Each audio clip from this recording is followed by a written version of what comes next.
दोस्तों, अगर आप अपने कंप्यूटर में रैम अपग्रेड करने के बारे में सोच रहे हो तो ये वीडियो आपके लिए बहुत ही ज़्यादा इंपॉर्टेंट होने वाली है।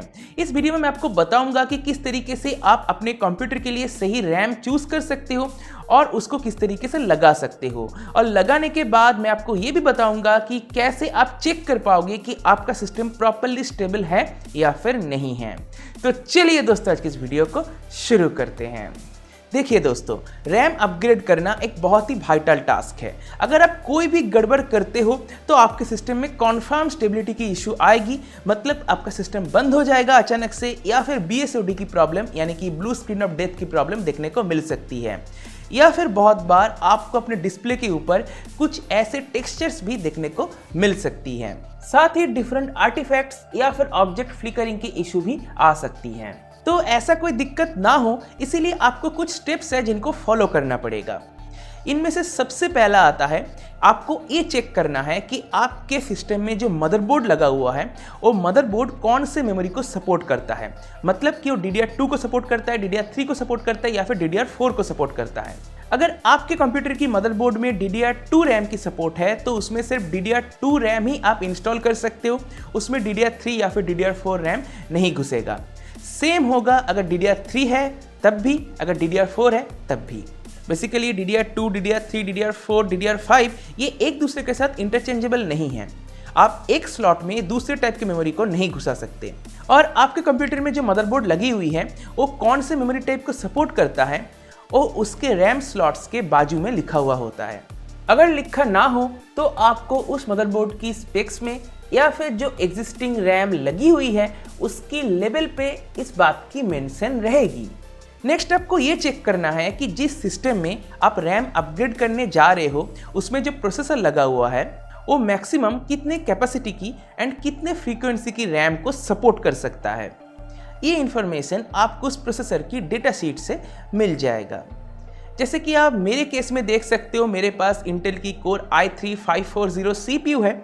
इसमें मैक्सिमम मैं 16.38 गीगाबाइट की रैम लगा सकता हूं और मैक्सिमम ये 1333 मेगाहर्ट्ज की रैम स्टिक्स को सपोर्ट कर सकता है। 1333 मेगाहर्ट्ज से ऊपर की अगर आप रैम लोगे, जैसे कि फॉर एग्जांपल 1600 मेगाहर्ट्ज की अगर आप रैम परचेस कर लोगे तो जो एक्स्ट्रा फ्रीक्वेंसी है वो वेस्ट हो जाएगी, वो प्रोसेसर यूज नहीं कर पाएगा। और जैसे कि आपको पता ही है कि रैम्स की फ्रीक्वेंसी जितनी बढ़ती जाती है उसका कॉस्ट भी बढ़ता जाता है, तो अल्टीमेटली यहाँ पे पैसे की बर्बादी हो रही है। बात रही यहाँ पे हायर कैपेसिटी की, तो नॉर्मल एक सिस्टम को कभी भी 16 गीगाबाइट से ज़्यादा रैम की ज़रूरत नहीं होती है। अगर आप वीडियो एडिटिंग या फिर रेंडरिंग या फिर ग्राफिक्स डिज़ाइनिंग जैसे काम करते हो तो आपको 32 गीगाबाइट की रैम की ज़रूरत पड़ सकती है। अदरवाइज नॉर्मल सिचुएशन में अगर आप बहुत ज़्यादा गेमिंग भी करते हो तब भी 16 गीगाबाइट से ज़्यादा रैम की आपको ज़रूरत नहीं पड़ेगी। और एक बात का आप ऑलवेज ध्यान रखिए, हद से ज़्यादा रैम बढ़ाने से आपके सिस्टम की परफॉर्मेंस नहीं बढ़ेगी। मान लीजिए आपके सिस्टम में अभी 16 गीगाबाइट की रैम लगी हुई है, अगर आप इसको अपग्रेड करके 32 गीगाबाइट का भी कर देते हो तब भी आपको परफॉर्मेंस में बहुत ज़्यादा बम्प देखने को नहीं मिलेगा। इंस्टेड अगर आपके सिस्टम में अभी हार्ड ड्राइव लगा हुआ है, हार्ड ड्राइव भी आपके सिस्टम की बूट ड्राइव है, तो आप एक SSD लगा लीजिए। इससे आपको कहीं ज़्यादा परफॉर्मेंस में बूस्ट देखने को मिलेगा। रैम अपग्रेड करने से कहीं ज़्यादा बूस्ट आपको देखने को मिलेगा एक SSD अपग्रेड करने से। तो ये तो गया बिल्कुल नए रैम अगर आप परचेस करना चाहते हो तब आपको कौन से बातों का ध्यान रखना है। अगर आपके सिस्टम में कोई एक एग्जिस्टिंग रैम लगी हुई है, आप उस एग्जिस्टिंग रैम को तो यूज़ करना ही चाहते हो, साथ ही आप ये भी चाहते हो कि रैम को थोड़ा सा और बढ़ाया जाए, तब आप क्या करोगे? देखिए, सीधा आंसर तो यही है कि आपके सिस्टम में जो रैम अभी लगी हुई है बिल्कुल सेम रैम आपको एक और परचेस करनी है। बिल्कुल सेम मतलब कि जो कंपनी है वो भी सेम होगा, जो कैपेसिटी है उसकी वो भी सेम होनी चाहिए, जो फ्रीक्वेंसी है वो भी सेम होनी चाहिए। सीधे शब्दों में सेम कंपनी की सेम मॉडल की रैम आपको परचेस करनी है जो आपके सिस्टम में लगी हुई है। तो ये तरीका तो 70% टाइम सही वर्क करता है, पर अगर आपका लक खराब है तो आपके सिस्टम में ऐसा करने पर भी BSOD की प्रॉब्लम आ सकती है, यानी कि ब्लू स्क्रीन ऑफ डेथ की प्रॉब्लम आ सकती है। आपका सिस्टम अचानक बंद पड़ सकता है या फिर डिस्प्ले के ऊपर डिफरेंट टेक्सचर्स भी देखने को मिल सकता है।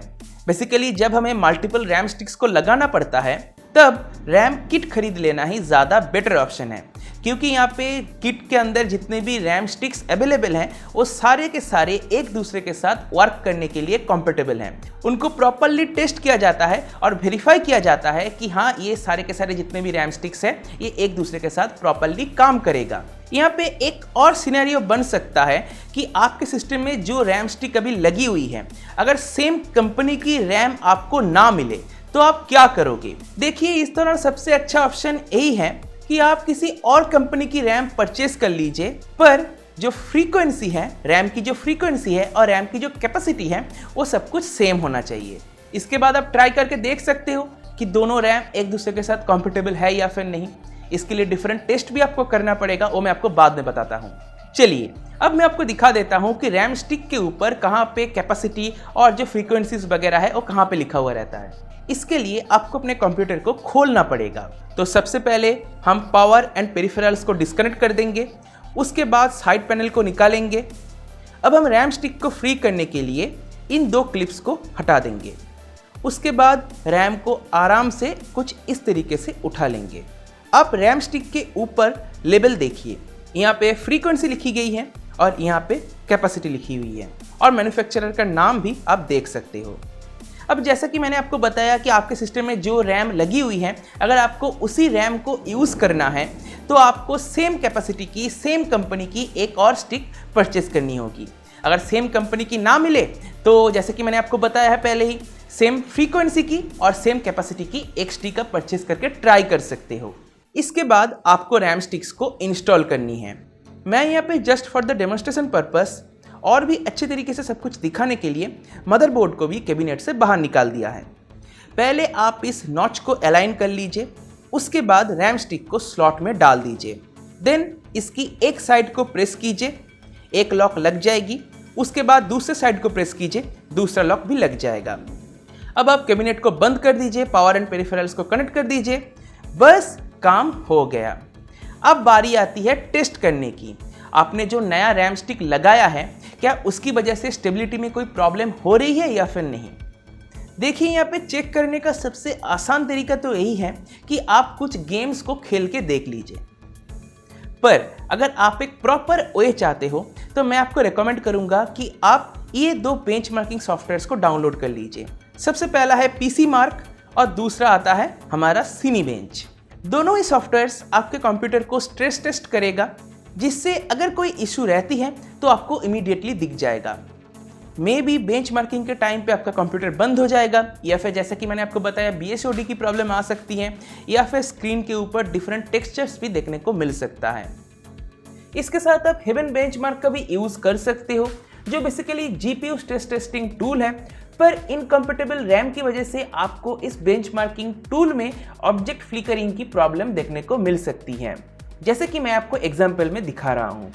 ऑल्दो ये प्रॉब्लम हमेशा रैम की वजह से नहीं होती है, पर रैम भी एक वजह है। एक बात का ध्यान रखें, रैम की परफॉर्मेंस जब आप चेक कर रहे हो तब अगर आपका ग्राफिक्स कार्ड ओवरक्लॉक्ड है तो उसको हटा दीजिएगा। मतलब ग्राफिक्स कार्ड आपका तब ओवरक्लॉक्ड नहीं रहना चाहिए। बस दोस्तों, कुछ इसी तरीके से आपको रैम को अपग्रेड करनी है। अगर आप बिल्कुल नए रैम्स परचेस करना चाहते हो तो ज़्यादा दिक्कत की बात नहीं है, पर अगर आप पुराने एग्जिस्टिंग रैम के साथ एक और स्टिक परचेस करना चाहते हो तो बहुत बार कुछ दिक्कतें आ जाती हैं। बाय द वे, मैं डिफरेंट DDR2, DDR3 और DDR4 रैम्स की कुछ लिंक्स वीडियो के डिस्क्रिप्शन में डाल रहा हूँ। अगर आप चाहो तो चेकआउट कर सकते हो, इससे मेरे चैनल को भी थोड़ा सा हेल्प मिल जाएगा। तो बस दोस्तों, मुझे उम्मीद है आपको वीडियो कहीं पसंद आया होगा। अगर आपको वीडियो पसंद आया तो वीडियो को लाइक कीजिए, अपने दोस्तों के साथ शेयर कीजिए। अगर आपके मन में कोई सवाल है तो मुझे कमेंट सेक्शन में भेजिए, पूछ सकते हो, मैं उसका आपको जरूर रिप्लाई करूंगा।